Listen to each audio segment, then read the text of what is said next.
What's going on, everyone? I just wanted to make a video real quick before I go out of town tomorrow. Everything's still looking pretty good. Let me refresh. We're still at 2.2, starting to inch its way back up. It looks like the market took a breath for a minute. Bitcoin dominance is still falling, 46.7. Keep watching that. Last time, I believe it got down to 35% when the alt season really took off. So, if that happens, man, a lot of these bigger cap coins are going to rage. So just keep an eye on all that. The main thing I wanted to go over is the upcoming situation with Ripple. I know people ask me about this stuff all the time. We'll get into this. Will make a little more sense as it goes, but they talk about how this guy who was the Commodity Futures Trading Commissioner chair, he said that XRP is more like an alternative currency than a security, and that was in June 17th of 2020.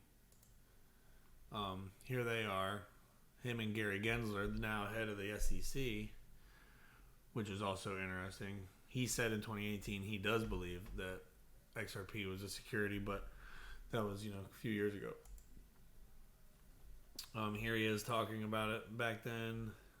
It's June 18th of last year. He says XRP should not be regulated as a security, but instead considered a currency or a medium of exchange. They say that XRP does not hit any of the prongs of the Howey test, a landmark case that defines what is considered a security in the U.S., and the exact case that the SEC is referencing over and over again, trying to prove that XRP, in fact, is an unregistered security. So that's interesting. Hester Pierce, one of the commissioners for the SEC, says that she thinks Gensler-led SEC could be a very productive few years. You got to keep in mind this guy was the MIT professor of blockchain or whatever over there for years. So he knows a lot about this stuff. He's very smart. But they do talk about here when he taught a course on blockchain, MIT between time in Washington, and this watchdog attitude towards consumer protection leaves questions surrounding his impending treatment of crypto. So, he's no stranger to building regulatory framework. He's done it before. That's why he's here. So, he's going to shake it up, but we'll see. Then this is when it gets interesting. So you have all this stuff going on. These are the people who, a lot of these guys used to work at the SEC. Clayton is the guy that brought the case on his last day and then left the SEC to go work for One River Financial. I think that's their name, or One River Digital maybe. Anyway, it's One River, and what's interesting is they get clarity on BTC and ETH, but not XRP. And the company he left and went to is all up in Bitcoin and ETH. So it's just kind of odd. And then this other guy, is over to Alipay, which is now Alibaba's coming into play, and they're going to be doing a lot of stuff with CBDCs for the Chinese government, from what I understand, or for the central banks anyway. This is, another motion being filed by the SEC, just showing off how sloppy they've been. They were saying that they had already produced approximately 21,000 documents pursuant to the order, but that figure erroneously included pretty much 5,000 documents that were to be produced, but have not yet due to a technical issue with some of the documents. We expect those documents to be produced very shortly. That's just interesting to me. And they were also trying to do a consolidated response in their motion to dismiss because they were objecting to it. Where is it right here? Yeah, and so basically what they're saying here is that and not allowing them to do that, in drafting their motions to dismiss, the individual defendants were forced to first parse out the different factual allegations against them and respond specifically to those allegations. Separate opposition briefs will force the SEC to address the specific arguments raised by each individual defendant, enable individual defendants to more squarely address the SEC's opposition arguments against them on reply, and ultimately enable the court to clearly see the parties' arguments as to each individual defendant.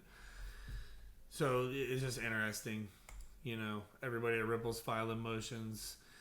to dismiss. The SEC's fumbling the case all over the place. You got Gary Gensler, who was teaching a course on blockchain at MIT, where Ripple happened to donate $25 million during his tenure. It just goes on and on and on. And then this is where it all kind of comes to a head. So there's a closed meeting on May 16th to discuss settlement, injunctive actions, and resolutions for the SEC. Now, it does not state anything specific. It's here's matters that can be considered. Commissioners, council commissioners, secretary commission. Oh, never mind. That was a waste of time. Here we go. The subject matter of the closed meetings will consist of the following topics: institution and settlement of injunctive actions, institution and settlement of administrative proceedings, resolution of litigation claims, and other matters relating to examinations and enforcement proceedings. At times, changes in commission priorities require alterations in the scheduling of meeting agenda items that may consist of adjudicatory examination, litigation, or regulatory matters. So, pretty much the biggest case on their docket, as far as I know, is the Ripple case. It's pretty, as far as media coverage. I mean, it's a global thing. It's Gensler's first meeting as the new chairman of the SEC, and these are the matters they're going to be discussing. So, with all this stuff kind of tying in, it's pretty interesting. I find it fascinating, and it's exciting, honestly. So, pay attention to all this stuff. May 6th. Price action guaranteed, probably a couple days, probably 1 day before, probably 1 day after. We'll just have to see what happens, but hopefully it's to the upside, because it feels like it's going to be. Before I get out of here is this. It's still growing. Anybody that's interested in signing, it is much appreciated. If you can find it in yourself, or if you're even able to just drop even $2. I see a lot of people have done that. We got some 15s. We got some 50s. They do tend to get a couple signatures, even on the cheaper ones. So, I mean, that's a huge help. It says we've gotten 122 based on the contributions. So that's a third of the signatures. So anything helps. But thanks, guys.